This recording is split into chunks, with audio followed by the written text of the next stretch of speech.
What is up, everybody, and welcome back to another edition of the PHDJ Podcast. Got my man Mike Walter here. What's up, Mike? What's going on, Joe? How are you? I'm good, my friend. And all the way from across the pond, as they say, we got our friend Dan here from England. What's up, Dan? Hello.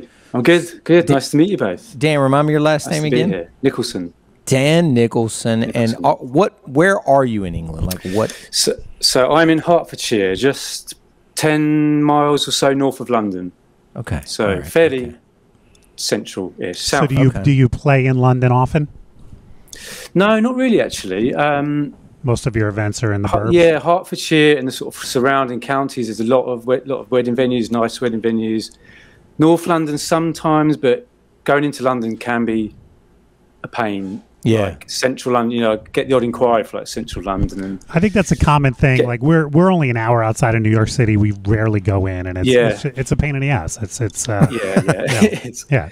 And you know, there's a lot of DJs in London. I think they serve the London area well, but yeah, I tend not to go in. It's just right. Yeah. Well, so Dan sent Mike and I an email a couple of weeks ago, and first off, he said he's a huge fan of the PHDJ broadcast or podcast, which means, Mike, that we are truly global. We truly are. Absolutely. International stars. Yeah.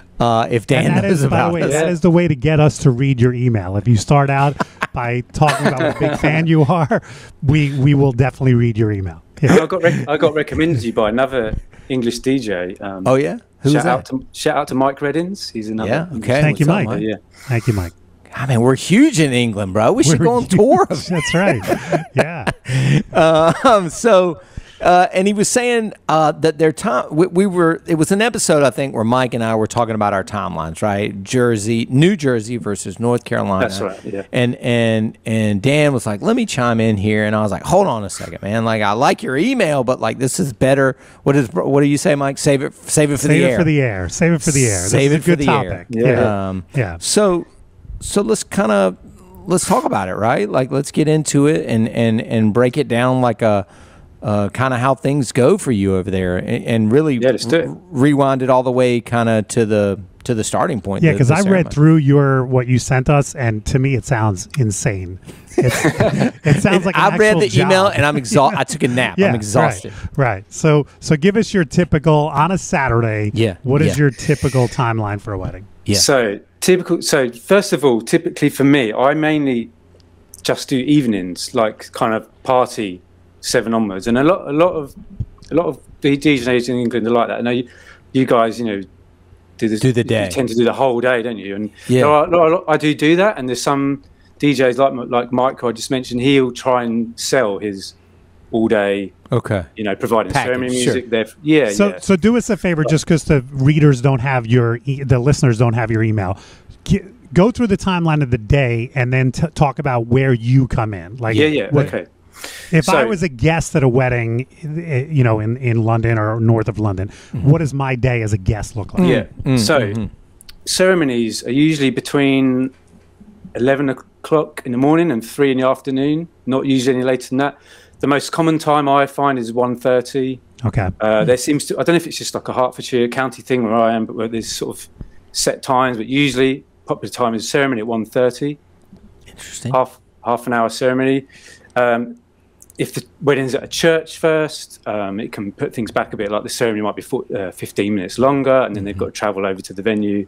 That might put things back a bit. But most of my couples get married at the venue. You know, the venue's licensed. Sure. After that, so that takes through till say 2 o'clock or just afterwards. Then it'll be drinks, reception, and photos from say 2 till 3:34. Oh, okay. Sitting down for a meal starts at 4 o'clock, roughly. Sometimes we'll go. So we in England we have like half. I don't know if you have the same, but we have typically half hour of speeches. So it'll be 30 minutes of speeches. Wow. Yeah. Sometimes longer. Sometimes they can go on for an hour. Oh wow. I know. Okay. I know. Right off the get go, you're saying. Yeah. So I guess traditionally the speeches would follow the meal. So meal and then speeches, then party. But some couples like to have the speeches first, sort of get it out of the way. Sure. So it'll be half hour of speeches.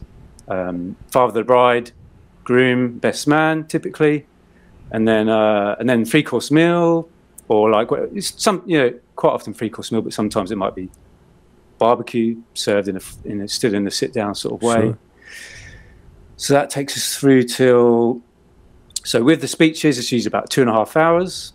So it takes us through to about 6:30, sometimes even getting on to 7. So a lot of venues I work at, they're quite small venues, and the tables have to be cleared to sort of make room for a dance floor. Okay. Obviously, some venues are bigger, but there's often that turnaround time where tables have to be cleared, plates are cleared, and so literally moved off the dance floor, like cleared. Yeah. If you haven't started yet, is anyone providing music for the ceremony? Are they usually doing live musicians? Well, yeah. So a lot of venues will have their own sound systems. They'll provide their own music, or like the couples will get musicians, like violinist or a singer or something. Sure. Most will be able to provide music through their sound systems, because they know that's what couples want. So some venues have got better sound systems than others. Some are. That seems to be a universal truth. Some are shocking. Some they put thought into it and they're decent. Right. But yeah, I mean, like I say, I will sometimes do ceremony music, and if couples, especially if it's a marquee wedding when there's no sound systems, or a wedding outside. But yeah, most venues can provide it.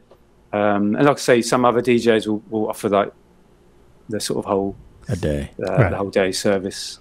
And so the same thing then while people are eating, is it just the venue's background music? Yeah, so same for then drinks, and then in eating as well. And so eating, it's more common for me to be still mainly just in the evening, but it's more common for me to do the meal as well. So from the start of the meal, welcome everyone in, get them sort of do a grand entrance, which is usually just the bride and groom, not the whole bridal party. Interesting. Okay. Then sort of hosting the day, hosting the speeches, introducing each speeches. Sure. Playing music throughout the meal, and DJing, mixing where I can. But like I think in that episode I was referring to, Mike mentioned about putting on a quick mix to go and eat, which I sometimes do. Sure. But yeah, and then not really dancing until after the meal, and if there's tables to be cleared after that, then going into the first dance, which is usually about 7:30. A lot of weddings in England will have the couples will have extra guests coming just for the evening. Oh. So I don't know if you have that, but they'll turn up at 7 o'clock. Because they haven't been they're not important enough to be invited to the whole day. To get fed. We don't have that in our market, but I was just telling Joe earlier this morning for the podcast that'll drop a week before this one. My wife and I are invited to a wedding in Ireland in a couple years. Okay. Very good friend of my wife, her daughter's getting married. And from what I understand, in Ireland, it's the same thing. Like the close family and friends are there for the meal. And then when the band shows up, that's when all the younger people and the friends and everything else show up. And it might go from 50 to 150 at that point. So you're only feeding the close people. Mike, do you see that often? Do you ever get hired to DJ the reception or the rehearsal dinner? Do y'all ever do this? No. Yeah, it's pretty rare for us as well. But for the rehearsal dinner, like when they do have a DJ, that's kind of how it is. So they'll have the rehearsal dinner and all those speeches and blah, blah, blah. And then let's just say that's 50 people. And then it might double to 100, once all the speeches and dinner is over. Right. That's for the rehearsal dinner, but sounds like that's kind of how it is for the weddings there. So back to your timeline, and by the way, I have to start saying 7:30 instead of 7:30. 7:30. It sounds so much better. Much cooler than 7:30. I'm making a note of that. Hey, sorry to interrupt our podcast, but I have to share something alarming with you. I just found out that there are some DJs who still aren't using DJ Event Planner. Can you believe it? I barely can. I mean, this software does it all. It streamlines everything you need to run a successful DJ business in one easy-to-manage system. DJ Event Planner is perfect for boutique DJs as well as large multi-ops. Your sales will increase with their best-in-the-business CRM tools and automated emails. And your customer satisfaction will go through the roof as your clients start to use the awesome online planning tools. Best of all, there's no software to install and no backups to worry about. So if you're one of those few DJs who haven't switched over yet, what are you waiting for? Head to DJEventPlanner.com right now and start your free 30-day trial. Go ahead. Joe and I will be here when you get back. So if you start dancing at about 7:30, you're going till what, 11 or midnight? No, midnight. Jesus Christ, that is sometimes what? Sometimes 1. 4.5 hours. Dance, open dance. Yeah.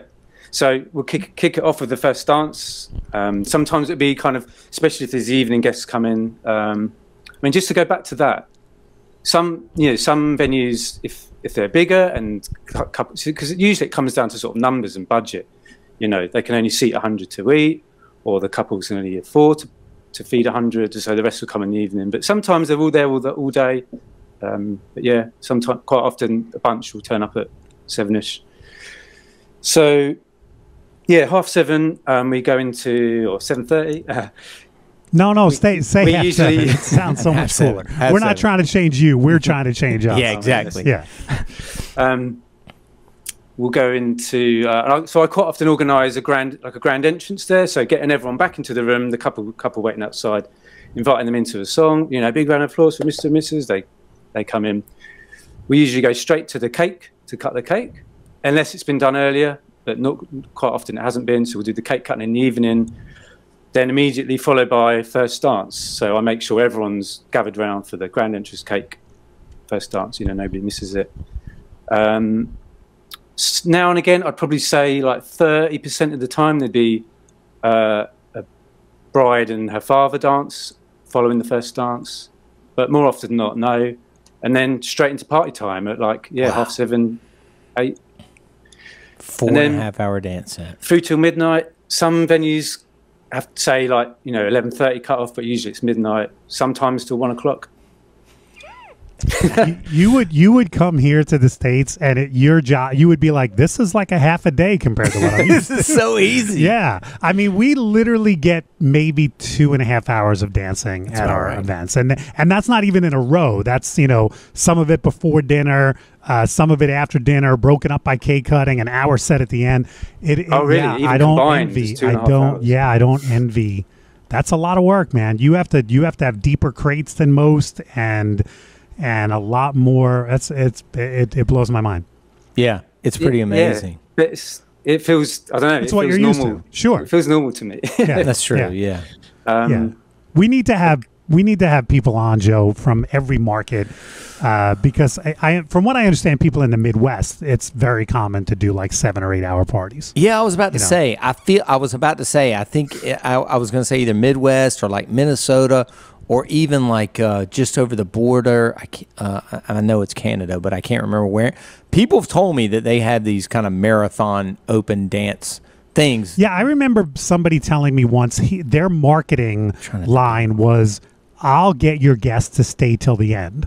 And I remember thinking, well, who cares about that? I mean, of course they're going to stay to the end. But then he explained his timeline to me, and I'm like, that's a pretty good accomplishment. If you can get, because Dan, based on your timeline, they've been drinking since what, 2 o'clock in the afternoon?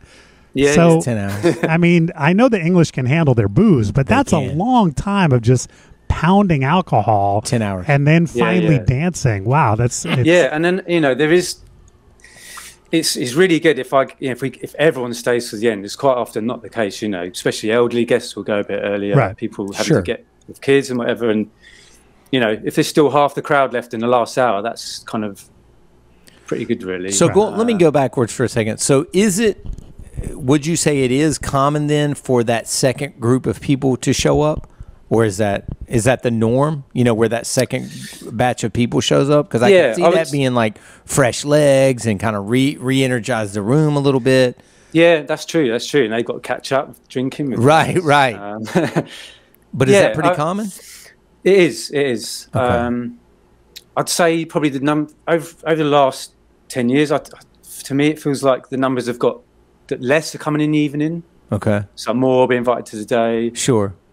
Perhaps it's like a COVID thing that they don't want to be mean and they want to invite everyone to their wedding. I've seen them for years. I don't know, but yeah, more often than not, there's a few extra people. It ranges from like say 10 till an extra 10 to an extra 50. Sure. Let's talk about music. If you are a listener to this podcast, you've heard Joe and I talk about some of the party songs that we play and the approach that we take. Yeah. When you listen to those episodes, do you go, "Oh, they're not talking about this artist or this category," which I play a lot? Is it much different? Like if I had to do a wedding in northern London, would I need to learn a lot, or is pretty much the music that I play here gonna work over there? I would say pretty much it would work. So those episodes you did with the A to Z, they were really good, and I listened to one of them twice. It was just to get an idea. So there was songs that we definitely had in common. You know, September and Uptown Funk, and you know. Okay. Then there were some that I just never heard of that you guys mentioned. Oh, that's interesting. And then others where I thought, you say letter L, I'd have thought, I'd have said this song rather than. Oh, right. Can you think of any specific? I hate to put you on the spot here, but can you think of a specific example of like a song that is a no-brainer to you? Or artist. Yeah, or artist. Right. Yeah. Right. Do you play like more Bowie because he's English, or more Beatles or whatever? You know what I mean? Do you play more of your English artists? I guess so. I'm trying to think of an artist. Yeah, that's super. So you know Amy Winehouse. Yeah, I love Amy Winehouse. I love her too, but if I play Valerie maybe 2 or 3 times a year, that's it. That's the only thing I play. Right. See, that's one that we don't play every single week, but you know, a lot of weeks. And is it Valerie when you play? Yeah, Valerie. Yeah, I love that song. Yeah, it's a good floor filler for sort of all ages. Right. That's definitely like Queen is another really popular sort of, again, all ages. We're talking old music, but like Queen is really popular of all ages. Right. But then we've got a lot of dance music that's come from England, like sort of especially 90s and noughts kind of house and garage. That never crossed really over. Popular. Yeah. Right. Well, I don't know. I guess trying to think of a song. Robin S. Show Me Love. Yeah. That was huge. That's big here. Yeah. Very. I haven't played it in a while, but I love it. Oh, that's in steady rotation for me, Joe. You should put that back in. Okay, yeah. I'll bring it back. Yeah. I'll bring it back. Yeah, that is definitely a female. That's a very popular song over here. Okay. I love that. What else? The DJ's Vault is open. If you want to learn from my PHDJ partner, this is the place. Joe has taken everything he has learned from over 30 years in the business and shared it with you. The Vault is filled with videos, documents, webinars, discounts, and more. Your first month is only $15, and every month after, just $30. Plus, there's a 30-day, no questions asked money-back guarantee. You can't beat that. Head to thedjsvault.com for more information and to get inside. So, Dan, while you're thinking about that, you mentioned in your email, and this is my question, I wonder why.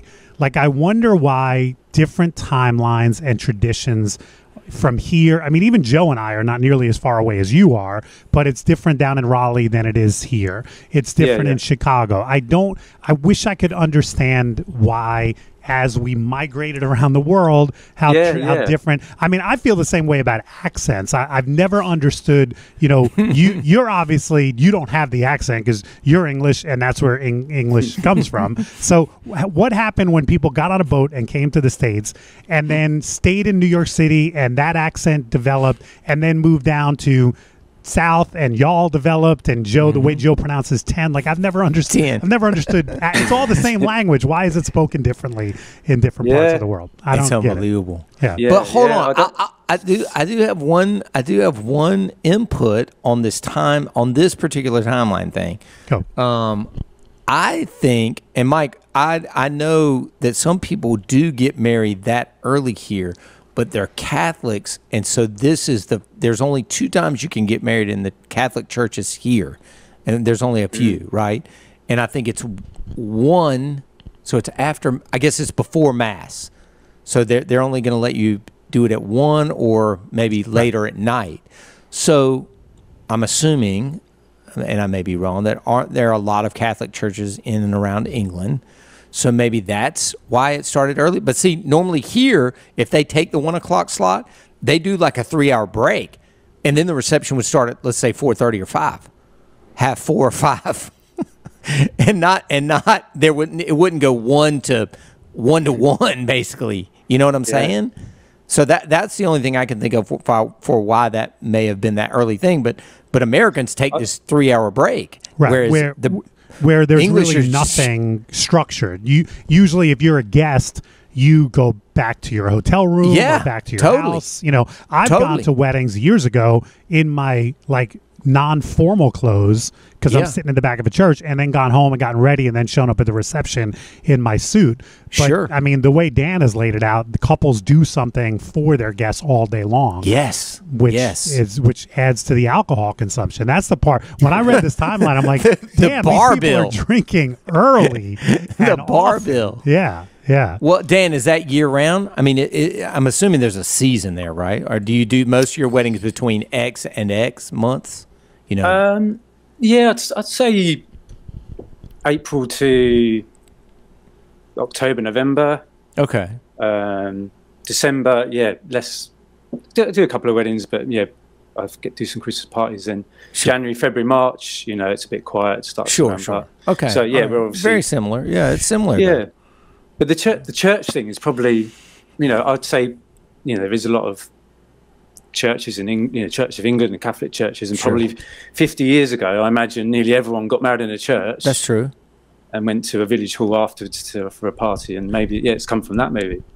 That's my theory on it. So Dan, your website says you're engaged? Yeah. When is your wedding? That's a good question, Mike. I've been engaged about 5 years. Now, is that common? I love this guy. Is that common? Hey, keep holding on, man. Keep holding on. Keep holding on, dude. Is a 5-year engagement common in England, or are you just a procrastinator? You don't ever have to play this for your fiance, by the way. Yeah. Don't ever tell her you were on a podcast. She won't mind. What's going on with a 5-year unending? I don't know if it's common. I mean, so when I meet with couples, I'd say most of their engagements are shorter than that. Yeah, it's usually like, we got married last autumn. Okay. Got engaged last autumn. I don't know. It just hasn't happened for us. I always ask the awkward question. I'm sorry. I'm over here like, all right, better question. Where's Susie? Is Susie running around? Susie. He's got a picture of this adorable Bichon on his website. Downstairs. Oh, I wanted to see her. She looks adorable. And this is so fun. It's jnsounds.com if anybody wants to check out that. You got a great website. I looked it up before we went online. I like it. Oh, thank you. Yeah. Although you spell inquire wrong. You know that. I'm kidding. You spell it the English way, right? You spell it E-N. We spell it I-N. Yeah. Again, another weird language quirk. I think we do spell it both ways. No, y'all do. Oh, y'all do? Okay. It's one of those words that kind of looks right in my head. Yeah, either way. Yeah.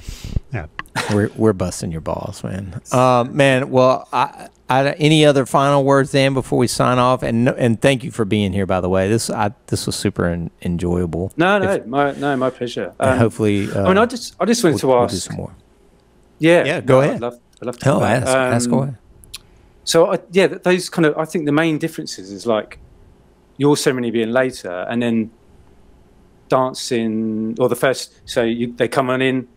First dance, a bit of dancing, and then eating. I was curious as to why you had the first dance before food.